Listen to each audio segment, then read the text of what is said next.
Comment garder les maisons confortables? Le chauffage et la climatisation éco-énergétique. Comment garder votre maison fraîche en été et chaude en hiver? Cette vidéo parlera des systèmes responsables du refroidissement et du chauffage dans votre maison, notamment de leur fonctionnement et des systèmes qui peuvent vous aider à économiser de l'argent sur le long terme. Un système conçu pour chauffer et refroidir efficacement votre maison tout en utilisant moins d'énergie s'appelle un système performant.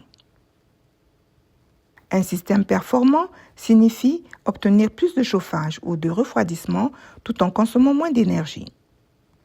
Plus un système est efficace, moins il a besoin d'énergie pour effectuer le même travail. Lorsqu'un système est plus efficace, il utilise moins d'énergie pour chauffer ou refroidir votre maison, ce qui, par conséquent, peut signifier une facture de gaz ou d'électricité plus basse. Les maisons sont chauffées et refroidies de différentes manières et les types de carburant utilisés peuvent aussi être différents. Similairement au gaz naturel, le propane, le mazout de chauffage et l'électricité sont susceptibles d'utiliser différents équipements de chauffage et de climatisation. Certaines constructions ont une grande unité qui chauffe ou refroidit toute la maison ou l'immeuble.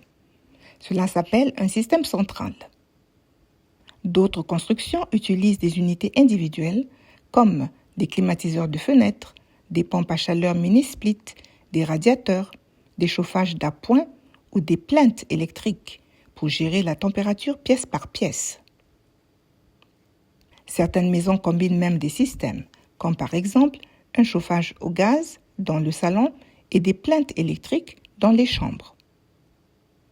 Le type de système a de l'importance car certains systèmes coûtent plus cher à faire fonctionner que d'autres.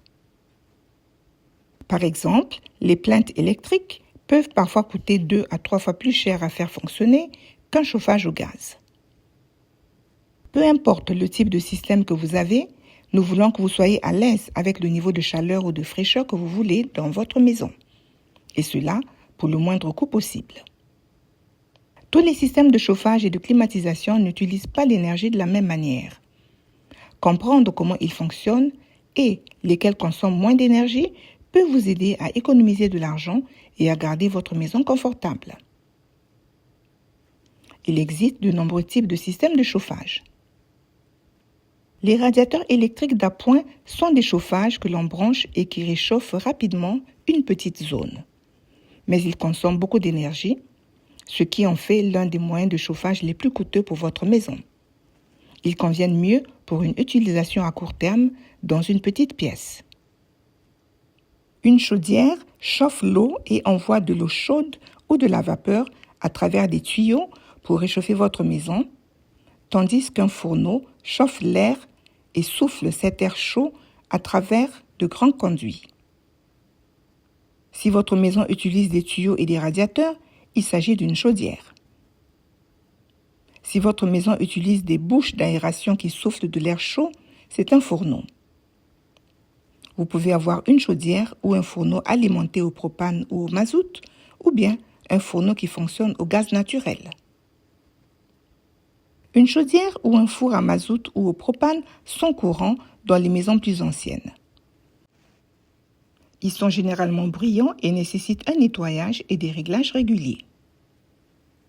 Les anciennes chaudières à mazout gaspillent beaucoup d'énergie et les prix du mazout et du propane varient beaucoup. Donc, les coûts de chauffage peuvent fluctuer. Le propane et le mazout sont livrés et stockés dans un réservoir au sous-sol, au garage ou à l'extérieur. Les fournaises et les chaudières à gaz brûlent du gaz naturel pour chauffer votre maison. Le gaz arrive dans votre maison par des canalisations souterraines que vous ne pouvez pas voir. Ce type d'équipements sont courants dans les zones desservies par le gaz. Il y a 2 principaux types de fournaises, les fournaises à faible efficacité et les fournaises à haute efficacité. Les modèles à haute efficacité consomment moins de gaz, donc leur fonctionnement coûte moins cher. Les pompes à chaleur sont un moyen efficace de chauffer et de climatiser votre maison. Si vous vivez dans un climat chaud, une pompe à chaleur suffit, Mais si vous vivez dans un endroit froid en hiver, vous aurez besoin d'une pompe à chaleur adaptée au climat froid. Les pompes à chaleur ne produisent pas de chaleur, elles la déplacent. Même s'il fait très froid en hiver, les pompes à chaleur sont conçues pour capter la chaleur à l'extérieur et l'amener dans votre maison. Et en été, ces pompes retirent la chaleur de votre maison et l'envoient à l'extérieur. Parce qu'elles déplacent la chaleur au lieu de la créer, les pompes à chaleur peuvent être 3 à 4 fois plus efficaces que les systèmes qui brûlent du carburant. N'oubliez pas de régler le thermostat et de le laisser. Ne le faites pas monter ou descendre de manière excessive. Gardez les filtres propres et vérifiez-les tous les 2 mois. Ne bloquez pas les unités intérieures ou extérieures avec des meubles, des rideaux ou de la neige. Les avantages des pompes à chaleur sont qu'elles utilisent 50 à 75% moins d'énergie que les convecteurs électriques ou les anciennes chaudières. Elles fournissent à la fois chauffage et refroidissement. Elles fonctionnent bien pour les maisons anciennes et de nombreuses compagnies de services publics offrent des remises pour aider à réduire le coût. Maintenant, regardons les systèmes de refroidissement. Les climatiseurs de fenêtres sont bon marché et faciles à installer. Mais les anciens modèles fuient de l'air, sont bruyants et consomment beaucoup d'électricité. Ils conviennent pour refroidir une petite pièce. La climatisation centrale est un système de refroidissement pour toute la maison qui refroidit l'air à un endroit central et le distribue dans toute la maison via un réseau de tubes ou de conduits appelé réseau de gaines. Si votre climatiseur a plus de 15 ans, il utilise beaucoup plus d'énergie que les modèles récents et il peut nécessiter une mise à niveau. Les climatiseurs centraux plus récents refroidissent mieux, tout en utilisant moins d'électricité. Ils sont plus silencieux et contrôlent mieux l'humidité.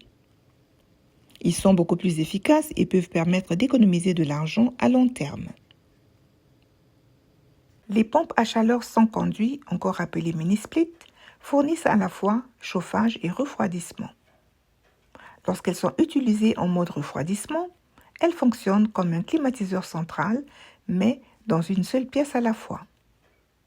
Elles n'utilisent pas de réseau de gaines, ce qui peut entraîner une perte d'air importante. Elles sont très silencieuses, ce qui les rend idéales pour les chambres et les bureaux à domicile, et elles sont très efficaces toute l'année, autant pour le chauffage que pour le refroidissement.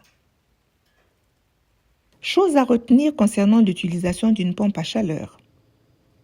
Vous devez régler votre thermostat et le laisser ainsi. Ne changez pas la température. Gardez les filtres propres et vérifiez-les tous les 2 mois. Ne bloquez pas les unités intérieures ou extérieures avec des meubles, des rideaux ou de la neige. Alors, comment déterminer quel système est efficace?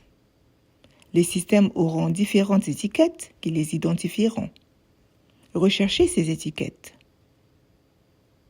Si vous voyez cette étiquette qui indique l'efficacité de chauffage des chaudières, plus c'est élevé, mieux c'est. Avec cette étiquette qui concerne l'efficacité de refroidissement des climatiseurs et des pompes à chaleur, plus c'est élevé, mieux c'est. Cherchez une étiquette Energy Star. Ces modèles certifiés répondent à des normes strictes en matière d'énergie et peuvent souvent donner droit à des rabais. Votre système de chauffage et de climatisation joue un rôle important dans le confort de votre maison et dans le montant de vos factures mensuelles. Connaître le système que vous avez, comment il fonctionne et comment l'utiliser correctement peut vous aider à économiser de l'énergie et de l'argent. Vous n'avez pas besoin de tout changer d'un coup. De petites étapes comme utiliser correctement votre système, garder les filtres propres et choisir un équipement efficace au moment du remplacement peuvent faire une réelle différence. Une maison confortable ne doit pas coûter plus cher. Avec les bonnes informations et le bon système, confort et économie peuvent aller de pair.